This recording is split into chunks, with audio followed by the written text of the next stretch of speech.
Hola, ¿qué tal? Ya son las 7 de la noche en Bogotá, en Quito y en Lima. Estamos en Contexto Global de France 24. Muchísimas gracias una vez más por elegirnos para estar informados. Somos esta noche Elena Lozano. ¿Qué tal, Elena? Y Rosa Pérez Masdeu. Como siempre, un gusto estar contigo, Rosa. Y muy buena tarde también para ustedes que nos ven desde casa. Son las 6 de la tarde en Ciudad de México, así que repasamos la actualidad internacional y primero los titulares de la jornada. Vamos allá. Tensión máxima entre Estados Unidos y Venezuela. Washington desplegó en el Caribe el USS Gerald Ford, su mayor portaaviones, para apoyar los ataques en contra de embarcaciones supuestamente del narcotráfico. En respuesta, Caracas anunció el despliegue de 200,000 militares para enfrentar amenazas. Tensión en la zona de acceso a la COP30 en la ciudad brasileña de Belém. Un grupo de manifestantes indígenas intentó ingresar en la sede, pero fueron reprimidos por las fuerzas de seguridad. Los manifestantes rechazan la habilitación de una plataforma offshore en la zona de la desembocadura del río Amazonas. Además, India avanza en la investigación del ataque con coche bomba de este lunes en la capital del país, en Nueva Delhi, que mató a 12 personas. Las autoridades denuncian un atentado terrorista, aunque ninguna organización reivindicó el ataque. Después del bloque de noticias como tal, les cuento que iremos en directo hasta México, porque el gobierno federal empezó ya el despliegue de soldados y de agentes de la Guardia Nacional en el estado de Michoacán, donde, recordemos, fue asesinado el 1 de noviembre el alcalde de la ciudad de Uruapan, que había exigido varias veces mayor acción del gobierno federal contra el crimen organizado. Los detalles en minutos con nuestro corresponsal Juan Carlos Aguirre. Pero también, Rosa, el compromiso con la cooperación económica, con la defensa del derecho internacional, las condenas indirectas a los ataques de Estados Unidos en el Caribe y a su política arancelaria, y también la retirada en el último minuto de Venezuela, marcaron la declaración conjunta de la reciente cumbre entre la Unión Europea y la CELAC.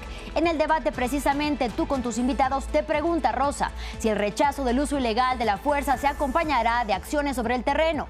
¿Qué razones hay detrás de las grandes ausencias al encuentro y por qué el gobierno de Caracas se desvinculó de la declaración final? Lo ves en minutos, pero antes vas con las noticias. Hasta luego, Elena, muchas gracias.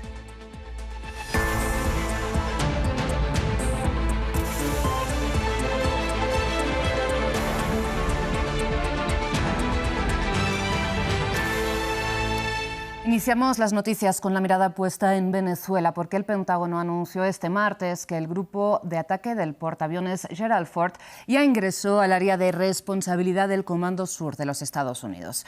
Aunque la ubicación exacta de la flota es todavía incierta, su llegada responde, recordemos, a la orden que dio el secretario de Guerra, antes llamado de Defensa, Pete Hegseth, hace casi 3 semanas para trasladar el portaaviones más grande del mundo desde el Mediterráneo hasta el Caribe. Y solo días después de que se conociera la renuncia precisamente del jefe del Comando Sur, el almirante Alvin Halsey, por presuntas discrepancias, según apuntó el New York Times, sobre estas operaciones militares en nombre de la lucha contra el narcotráfico, que ya han matado a más de 70 personas en aguas internacionales. El grupo de ataque del portaaviones Gerald Ford, liderado por el portaaviones más grande del mundo, el USS Gerald Ford, ingresó al área de responsabilidad del Comando Sur de Estados Unidos el 11 de noviembre. La llegada de las fuerzas marítimas se produce después de que el secretario de Guerra, Pete Hegseth, ordenara al grupo de ataque de portaaviones apoyar la directiva del presidente para desmantelar las organizaciones criminales transnacionales y combatir el narcoterrorismo en defensa de la patria. Mientras se impone ahora, como imaginan, la pregunta de cómo influirá, ¿no?, esta llegada del portaaviones Gerald Ford al Caribe en los planes militares que tenga Estados Unidos y en una eventual escalada de las operaciones, el presidente venezolano Nicolás Maduro ordenó ya elevar la alerta militar en el país. Y la televisión pública venezolana transmitió las imágenes de las maniobras del ejército. Por tierra, mar y aire, el ejército venezolano dice prepararse para cualquier ofensiva, sobre todo las que provengan de Washington. La televisión pública quiso dar fe de ello, mostrando a varios contingentes en plenas maniobras. El ministro de Defensa, Vladimir Padrino López, destacó un número elevado de efectivos y dejó constancia que los ejercicios no solamente se producen en defensa propia.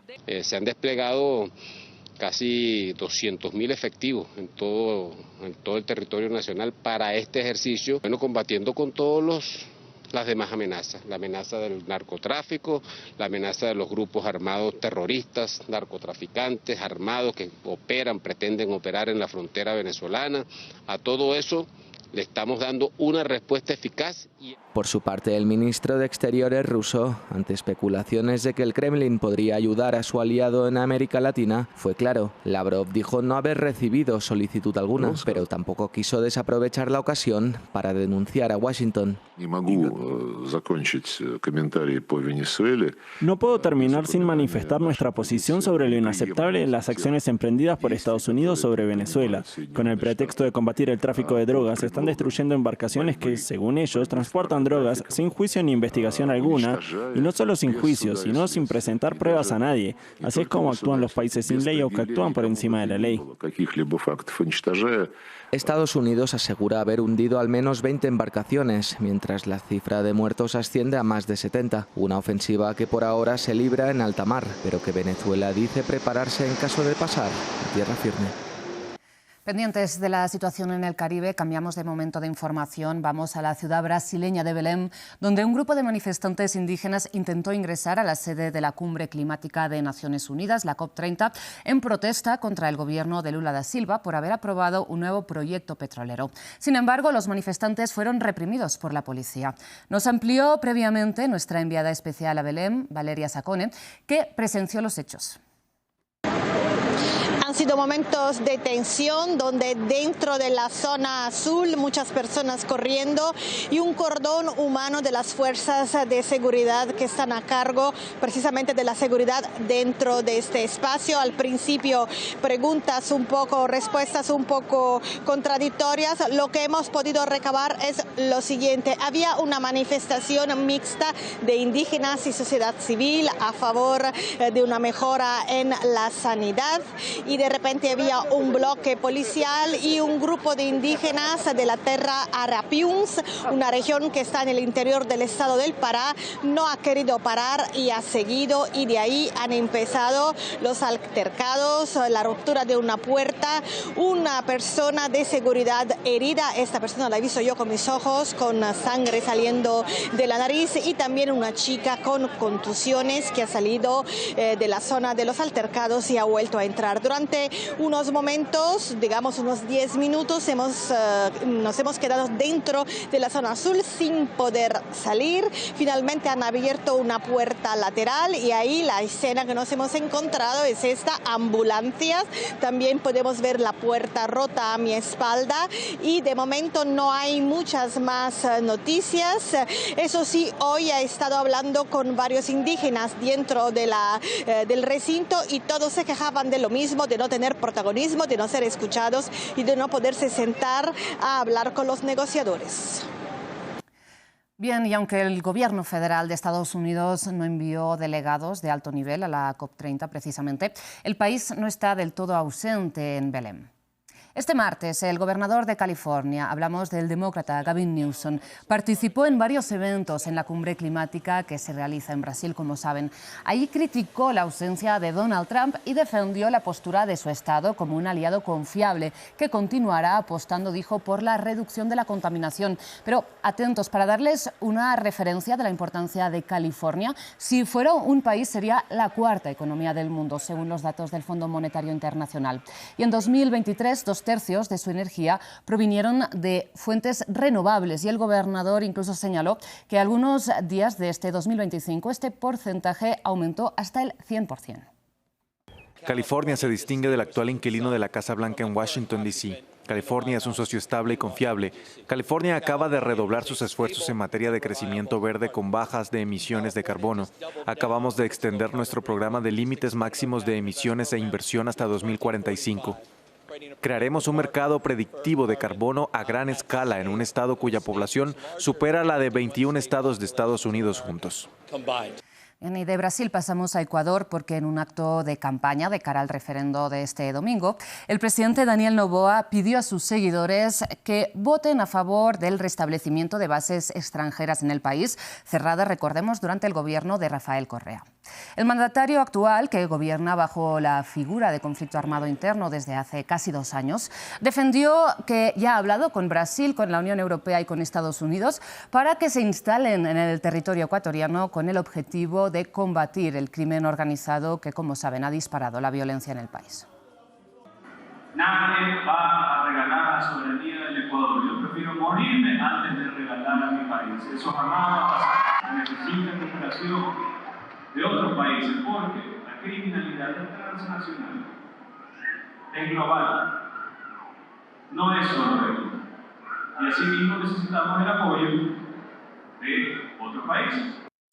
Cambiamos completamente de información y de zona geográfica. Un día después de la explosión de un coche bomba en Nueva Delhi, el país sigue buscando respuestas, mientras la policía continúa investigando. Las altas esferas políticas de la India denuncian un acto que califican como terrorista, aunque de momento ningún grupo ha reivindicado la autoría de los hechos. India sigue buscando respuestas. Un día después de la explosión de un vehículo bomba en la capital Nueva Delhi, la autoría sigue siendo una incógnita. La misma policía destaca que las investigaciones siguen en curso. Se ha presentado una denuncia ante la comisaría de Kotwali en virtud de la Ley de Prevención de Actividades Ilícitas, la Ley de Explosivos y la BNS. Además, en el lugar del crimen se puede ver que los equipos del Laboratorio Científico Forense y de la Guardia Nacional de Seguridad están presentes, examinando toda la escena del crimen y sus alrededores. Están recopilando todas las pruebas pertinentes. La investigación sigue en curso y no sería apropiado sacar conclusiones en este momento. En las altas esferas se investiga el ataque, dando por sentado que se trata de un acto terrorista. El primer ministro Narendra Modi indicó que los autores pagarían un alto precio. Estuve en contacto con todas las agencias que investigan este incidente durante toda la noche. Se estaban llevando a cabo conversaciones y se estaban vinculando hilos de información. Nuestras agencias llegarán al fondo de esta conspiración. Los conspiradores que están detrás de esto no quedarán impunes. Mientras siguen las pesquisas, el país está en alerta, sobre todo en las zonas más incandescentes del enorme territorio. La Cachemira india se fortificó y medios locales apuntan a grupos islamistas pakistaníes que operan en la zona, a pesar que nadie reivindicó el ataque. Precisamente en el país vecino de la India, en Pakistán, el grupo armado conocido como el Talibán pakistaní reivindicó el atentado contra un tribunal en Islamabad que mató al menos a 12 personas y causó 27 heridos. El ataque ocurre tras el fracaso de los recientes diálogos de paz entre Afganistán y Pakistán. Los equipos forenses peinan la escena del crimen tras una explosión mortal en un barrio administrativo de Islamabad. La explosión tuvo lugar alrededor del mediodía frente a este tribunal, normalmente muy concurrido. Varias personas perdieron la vida. Entre 30 y 35 minutos después de aparcar nuestros vehículos y entrar por la puerta, se produjo una fuerte explosión. Fue una gran explosión, había fuego por todas partes, había restos humanos esparcidos por todas partes, era un caos. Las autoridades dijeron que se trató de un atentado suicida y los talibanes pakistaníes reivindicaron la autoría pocas horas después. El sospechoso permaneció allí durante 15 minutos, incluso intentó entrar en las instalaciones del tribunal, pero al no conseguirlo atacó un vehículo policial. El atentado se produce un día después de otros ataques mortales en el noroeste del país, fronterizo con Afganistán. Islamabad culpa no solo a los talibanes pakistaníes, sino también a Kabul de los atentados. Afirma que los talibanes afganos están ayudando a sus homólogos pakistaníes en sus esfuerzos por desestabilizar Pakistán. A mediados de octubre, ambos países se enfrentaron con una intensidad inusitada, principalmente a lo largo de su frontera común. Por ahora han acordado un alto al fuego aún frágil. Y cerramos esta edición informativa en la Franja de Gaza, donde el ejército de Israel mató a 3 personas más, a pesar del cese el fuego con Hamás, vigente al menos sobre el papel desde el pasado 10 de octubre. Nuevamente, las autoridades israelíes aseguran que las víctimas mortales cruzaron la llamada línea amarilla, donde permanecen sus tropas. Mientras, la ayuda humanitaria sigue entrando a cuentagotas y los palestinos intentan levantar el enclave palestino en ruinas, donde el 90% de las viviendas están dañadas, según la ONU. Y este martes el presidente de Francia, Emmanuel Macron, en reunión con el líder de la Autoridad Palestina, con Mahmoud Abbas, prometió colaborar en la redacción de una constitución para un Estado palestino al que Israel se opone frontalmente, recordemos, y condenó también Macron los ataques de colonos israelíes en Cisjordania ocupada. Este comité se encargará de trabajar en todos los aspectos legales, constitucionales, institucionales y organizativos. Contribuirá a la elaboración de una nueva constitución cuyo borrador me ha presentado el presidente Abbas. Y tendrá como objetivo ultimar todas las condiciones para la creación de un Estado palestino. Reiteraremos nuestra negativa y condena al asesinato y secuestro de civiles, incluyendo lo perpetrado por Hamas el 7 de octubre del 2023.